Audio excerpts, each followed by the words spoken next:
Hi, I'm Dr. Boyce Watkins. Welcome to Financial Lovemaking. This is where we talk about love, life, money, and everything in between. I'm here with my buddy, partner, and co-host, the entertainment director at Ebony Magazine, Miss S. Tia Brown. How you doing today, Tia? I'm doing great. How are you? I'm doing good. I'm doing good. And I was wondering about this financial infidelity thing. Right, I right. was wondering, how many. I wonder how many spouses have been murdered for spending money that their spouse did not know about. What do you think? I wonder if there's a stat out there about this. What do you think? I don't know if they've been murdered. Maybe a lot of big arguments, huge fights, some walkouts.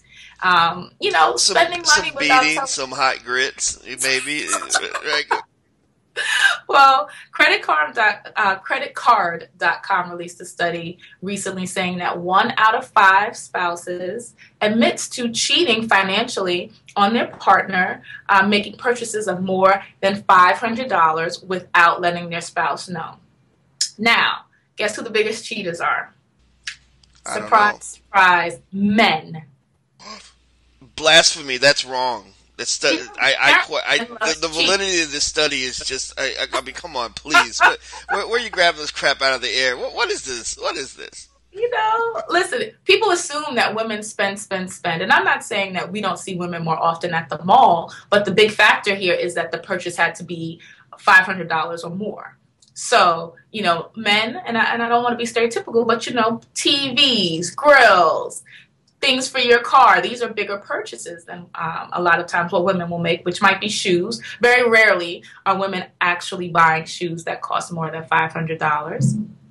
So, it's a big deal. When I read the study, I was surprised. You think when you're married and when you decided to work together financially that you would have a little bit more disclosure. And the biggest thing that happens when you cheat on your spouse really is trust, whether it's financially or sexually. So when you decide that you are going to, buy that phone without telling your spouse, buy that TV, buy that purse, every time you do that, it whittles away at the foundation of the relationship. So one of the things that the study also talked about was this whole notion of separate bank accounts. Will separate bank accounts help with financial fidelity? If you had your own money, would you be more inclined to spend your money or the family money on those big purchases? Well, it's interesting. It's almost as if sometimes you have relationships where people are very excited about the idea of having two incomes because now you got more money to play with, and some people like to play more than others, right? Absolutely. And because when you get the big eyeballs of having all these resources available, your first thought might be, well, what do we do with all this, right? And everybody has a plan for the money. I don't care even whether you spend it or you invest it or you save it. Everybody's planning for it. Almost like, starting a business together, having a child together.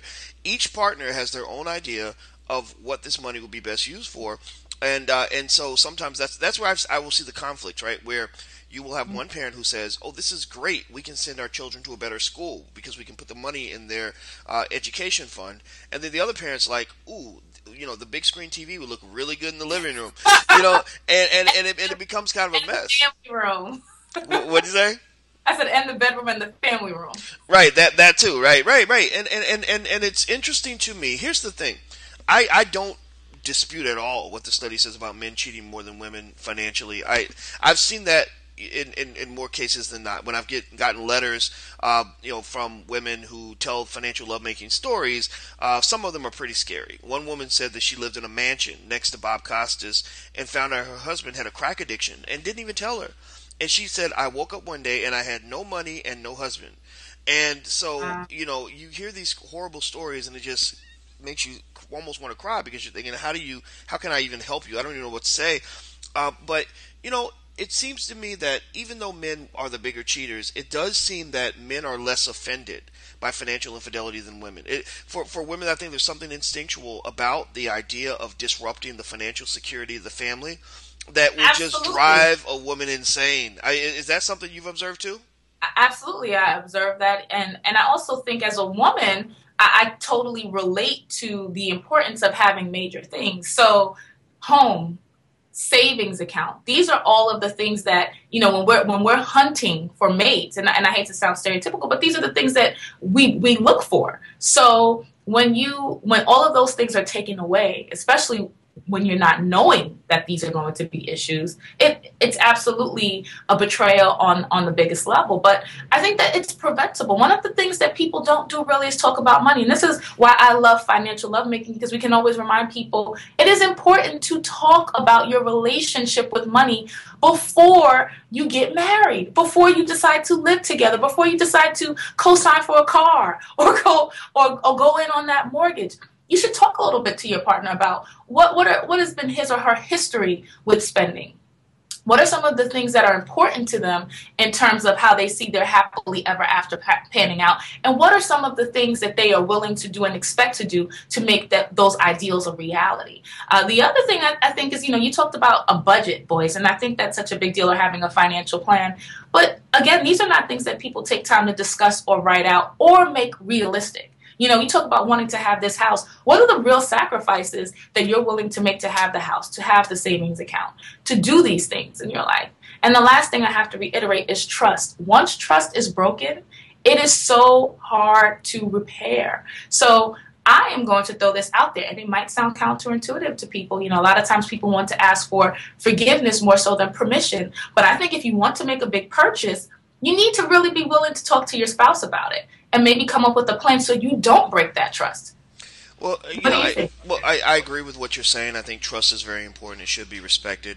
I think that also, though, a strong, long-term, stable relationship requires you to have a lot of flexibility and a lot of range in your ability to trust and to forgive. If you cannot forgive, if you cannot trust, even when it feels stupid to do so, then you probably don't need to be in a relationship, because there are things are going to happen that you don't approve of, that you're not happy with, and a lot of people avoid relationships deliberately because they feel that they're going to be restricted in terms of things they can do, their ability to enjoy life without getting permission. I don't think anybody enters a relationship looking for a new parent. But at the same time, when you're looking for a new partner, what a partnership to me implies is that, look, we're going to both do our best. We're going to both be devoted to the relationship. Sometimes we're going to make mistakes, and I expect you to forgive me, quite often, and I'm going to forgive you quite often. And no, seriously. Now, obviously, some mistakes are more devastating than others. But here's the thing, though: when you make a commitment to be in a relationship, you are committing yourself to that situation. That means that you are, to some extent, beholden to the commitment that you made to yourself to pursue this thing, right? So I would say that with the trust thing, and I only say this because I understand how people feel when they've been betrayed or when things don't go the way they want them to. But I think that we have to really think about the idea of giving our partner range to not be perfect all the time or to do things that we don't agree with. Also, they may want to consider possibly a financial version of a Will and Jada, which means, we're together, we're in this, we love this, but we give each other a little space. So maybe that extra bank account on the side that says, absolutely, that's your money, that's your life, you do what you want with that, and as long as you're coming back to the table, as long as you're connected to the family, as long as we're both investing in the collective unit we've created together, then I'm going to be okay. And so whatever you do with that extra bank account is on you. What do you think about the secret stash? This is something else brought up in the article, having separate bank accounts, and in alignment with what you're saying is knowing your spouse, knowing that he or she may have certain pitfalls. Should you not only have a separate account, but should you have another stash that maybe they don't know about, because you know that she might buy those boots, which I've done. Here's the thing. Or he might buy that. Here's the thing. Here's how I look at it.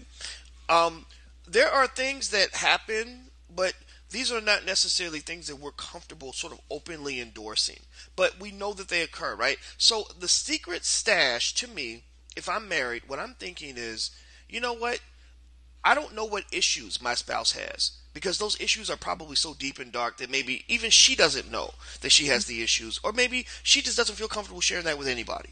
And so I might be her husband, but I can't do a brain scan and know every single thing that lies within the depths of her soul. So when I enter that relationship, I need to come in equipped to understand that there are going to be some things that are just outside of my range of influence, some things that are outside of my range of knowledge, things that she does that don't make any sense to me, but are deeply embedded in her subconscious because of something that happened when she was 3 years old, and she can't get over that, right? So getting back to the secret stash, that means that, hey, maybe there's a possibility that there are things happening in her life that I don't know about. But because I chose to commit to this person and because I trust her, I need to trust the idea that these little secrets, because everybody got them. These little secrets are not going to be so overbearing that they become detrimental to the institution that we've created together, being this marriage, this family, this thing, right? So the secret stash, no, I mean, should people do it? Of course they shouldn't do it. But I mean, we're not supposed to eat Cheetos and fried chicken, right? But we do it anyway, and we know that that's a part of life. So I think the secret stash is something that's going to occur, and as long as it's not massive, and as long as you're not being screwed, then it's none of your business. That's what your partner's doing, and you need to go ahead and just accept the fact that they're going to do a whole bunch of stuff that you're probably not going to know about. That's just the way life works. Absolutely agree with you. I am for the secret stash. I've sometimes disclosed the secret stash without telling the amount. I also encourage people to do things personally that make them feel secure because, like you said, we don't know what anyone is capable of, even on their best day if they love you. So for me, the takeaways here are it's so important at the top of a relationship and throughout the relationship to continue having conversations about finances. Number two, understand that creating a budget and a plan are great tools, but sometimes things go awry. So you need to have the flexibility to three, let your partner be themselves and know that they're not perfect.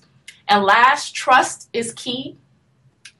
In this case, it is better to ask for permission than forgiveness because once you start to erode away at that foundation, it can be a very, very huge problem for the security of the relationship. So love to hear what you guys think about this topic. Have you ever cheated financially on your spouse spending more than $500? And do you have a secret stash?